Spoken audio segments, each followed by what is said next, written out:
威仔咧呢個禮拜就去咗哈爾濱旅行，所以就冇 upload 到條片。威仔同大家拜翻個年，祝大家馬年快樂，馬上富貴，馬上青春。如果大家中意我嘅頻道，就即刻撳個 like、comment 同埋 share 出去啦！天時地利人和之下，威仔就去咗哈爾濱嗰度玩。因為威仔搭嘅係早機，所以前一晚就住咗依間深圳嘅酒店，位於前海嘅叫做前海灣精品酒店。威仔今次住嘅係舒適單人房，有一張1.51米嘅大床啦。佢嘅入住時間就係中午12點，係第二日2點鐘退房。而威仔入住嘅時間大概就係8點鐘。間房平均每一晚大概215蚊港紙佬，就係有一張床啦、沖涼房同埋個廁所嘅，同埋一啲日常用品嘅佢都會提供到嘅。瞓咗唔知有冇5個鐘就要起身出發去機場啦。由於個酒店去到深圳嘅南山機場只需要15分鐘，經過一輪手續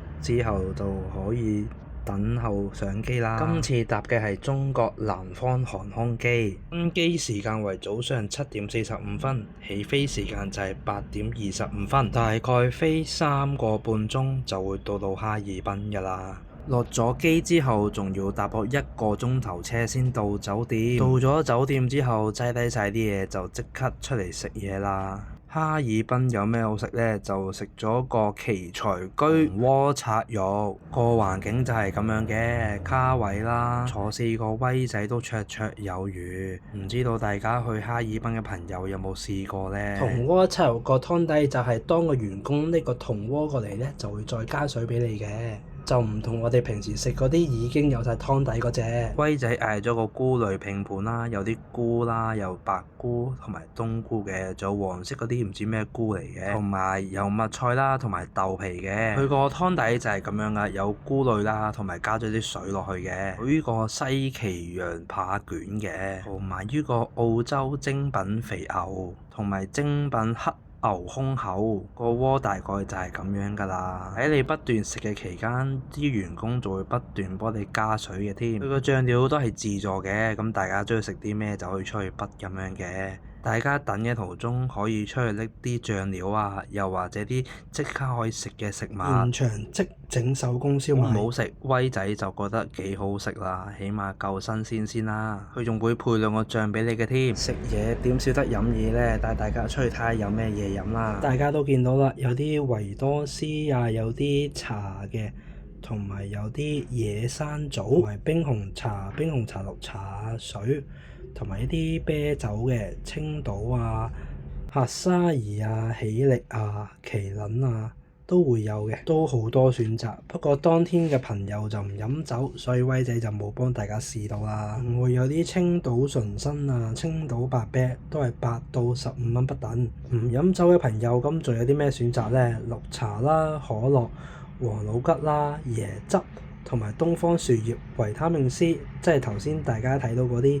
仲會有個凍梨汁，最尾平均埋單263蚊，平均83蚊人民幣就有交易啦。嚟到第2日嘅朝頭早啊，我哋就去咗呢個叫做紅磚嘅早市，由我哋酒店打車過去，只不過都係唔需要10分鐘嘅時間。佢嘅營業時間係由5點鐘去到10點鐘，而威仔當日去到嘅時間已經係朝頭早8點零鐘啦，已經係非常之多人。當日我哋食咗好多樣小食嘅，包括有呢個嘅烤冷麵啦。我嗰日就食咗嗰個腸仔烤冷麵嘅，酸酸甜甜都幾好食嘅。再嚟嘅就係牛肉餅，都係鹹鹹地、脆脆地咁樣咯。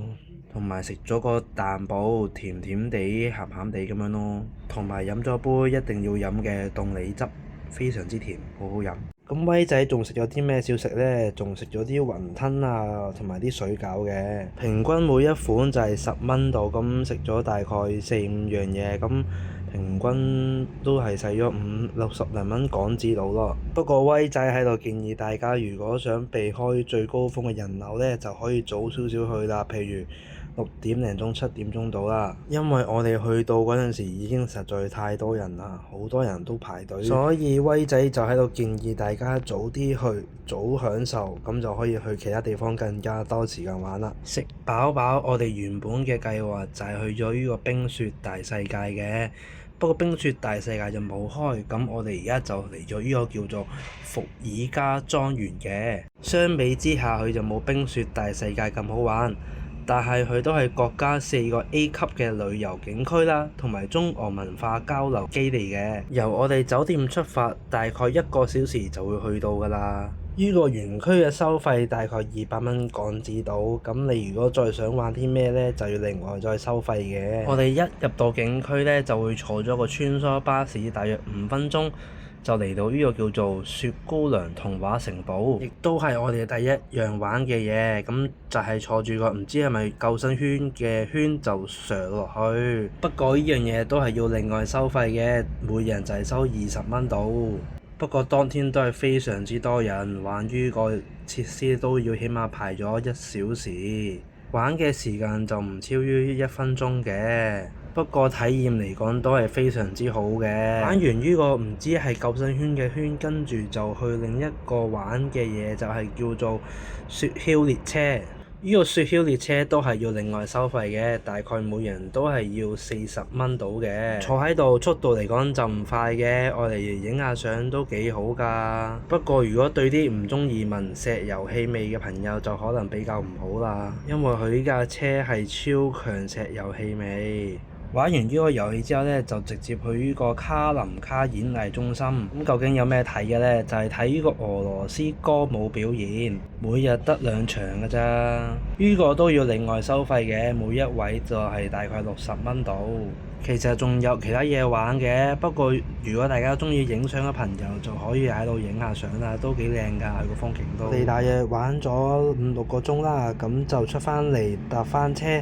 已經係夜晚啦，咁我哋今日最後一個景區呢，就係叫做中華巴洛克。由我哋酒店出發，只需要行10分鐘就到㗎啦。中華巴洛克係屬於一條步行街嘅，大概由4條街組成嘅。咁入面有好多咩行呢？咁就有好多百年老店啊，買手信啊。中意食嘢嘅朋友就一定唔可以錯過啦。基本上大家想食到嘅嘢都會喺度揾到嘅，同埋中意影相嘅朋友都千祈唔好錯過啦。因為我哋實在太過肚餓，所以我哋就決定去咗食嘢先。所以我哋都係求其咁衝咗入去一間餐廳嗰度食嘢。咁我哋今日嘅晚餐食啲咩呢？就係食咗一間當地嘅東北嘅小菜館。